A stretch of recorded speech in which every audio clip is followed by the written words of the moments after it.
Hi everyone, Miss Shames here, and today I'm going to teach you how to add fractions. But today we're not using area models. We're going to add fractions with unlike denominators numerically.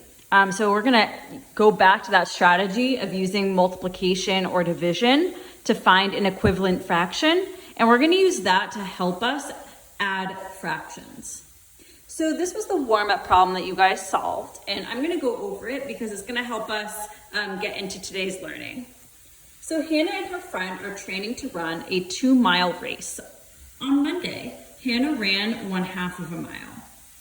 On Tuesday, she ran 1/5 farther than she ran on Monday, 1/5 of a mile farther. And we want to know how far did she run on Tuesday.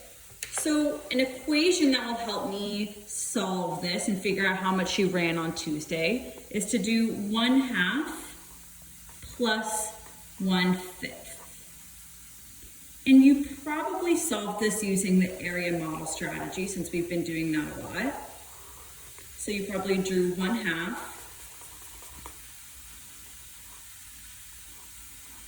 and then you drew 1/5.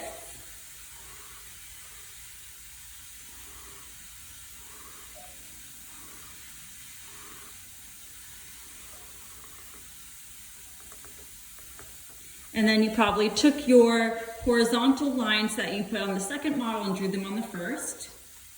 2, 3, 4. And you probably took the vertical line you drew on the first model and drew it on the second. And if you remember way back, what we realized is that, okay, here I had fifths and then I turned them into tenths. So I actually doubled the total amount of pieces and the amount of pieces shaded. So we can see that the equivalent fraction is 2/10. But to show that I doubled it, I'm going to show that I multiplied both the denominator and the numerator by 2. This means that the total number of pieces got doubled and the number of pieces shaded got doubled. So 1/5 is equal to 2/10. I have to multiply the numerator and denominator by the same number because that's a fraction equal to 1 whole, and any value times 1 gives an equivalent value. Over here, we actually made there be 5 times as many pieces. So we split the halves into 5 parts. So I can show that by saying that I multiplied by 5/5 and I got 5/10.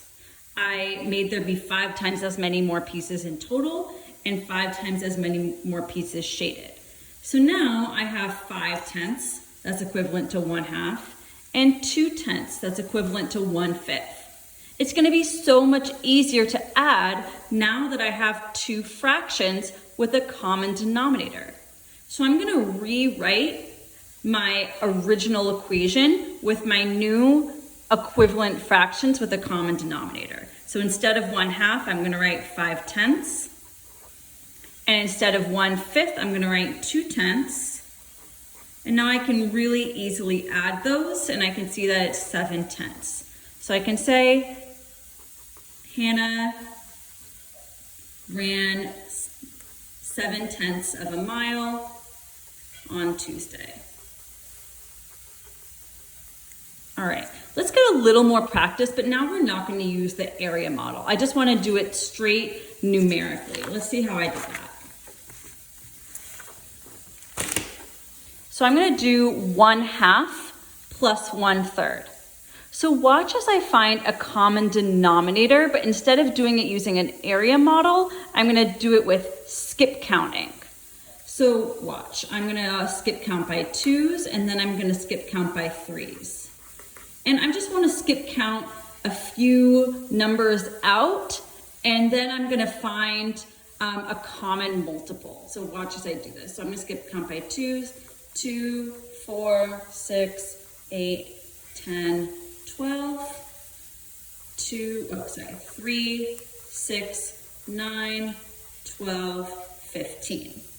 So I want to look to see what is the least common multiple. What's the lowest number that when I skip count, these two numbers have in common? So I can see that the lowest common multiple is 6. So this is going to be my common denominator.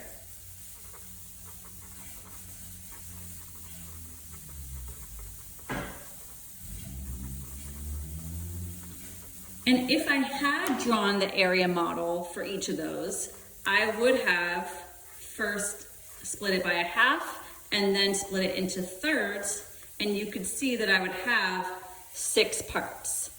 But the skip counting is just a faster and more efficient way to find that common denominator. So now I need to make equivalent fractions for each of these fractions with a denominator of 6. Watch. So I'm going to say 1/2. I want to figure out how many 6 that's equivalent to. So I know that 2 times 3 is 6. So I have to multiply the numerator times 3. So 1/2 is equivalent to 3/6. Now I need to do the same thing for 1/3. Figure out how many 6 is equivalent to 1/3. So I know 3 times 2 is 6. So I need to multiply the numerator by 2, and I get 2/6. So now I'm going to rewrite 1/2 plus 1/3 using these equivalent fractions. So instead of 1/2, I'm going to write 3/6 because it's equivalent. And instead of 1/3, I'm going to write 2/6 because that's equivalent. 3/6 plus 2/6 will give me 5/6.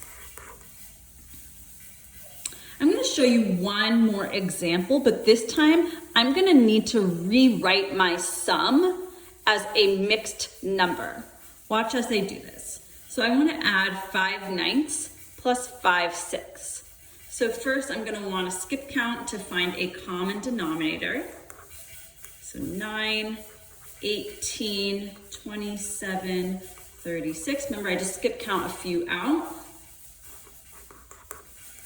6, 12, 18, 24. Okay, I already see a common multiple. So 18 will be the common denominator.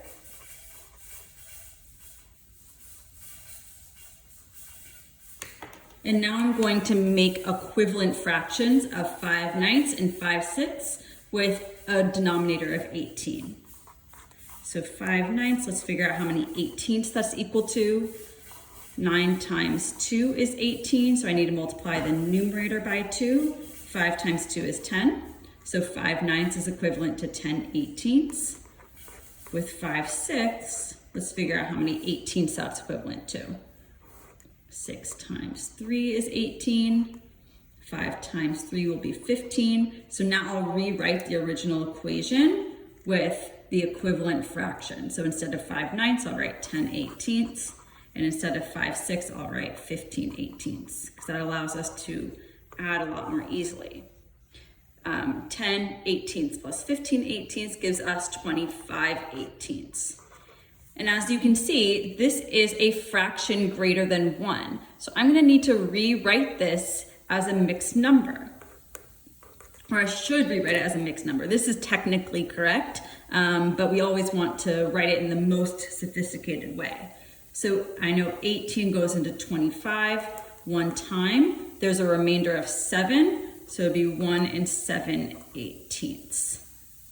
All right, you guys, so just to recap, this is what I did. These were my steps to add fractions with unlike denominators using numbers. First, I find a common denominator through multiplying the two denominators, skip counting, or using an area model.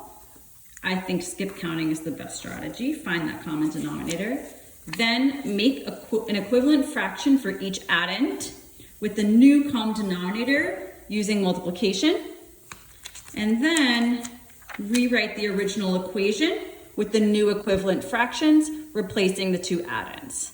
Add and then rewrite as a mixed number if necessary. Happy adding fractions!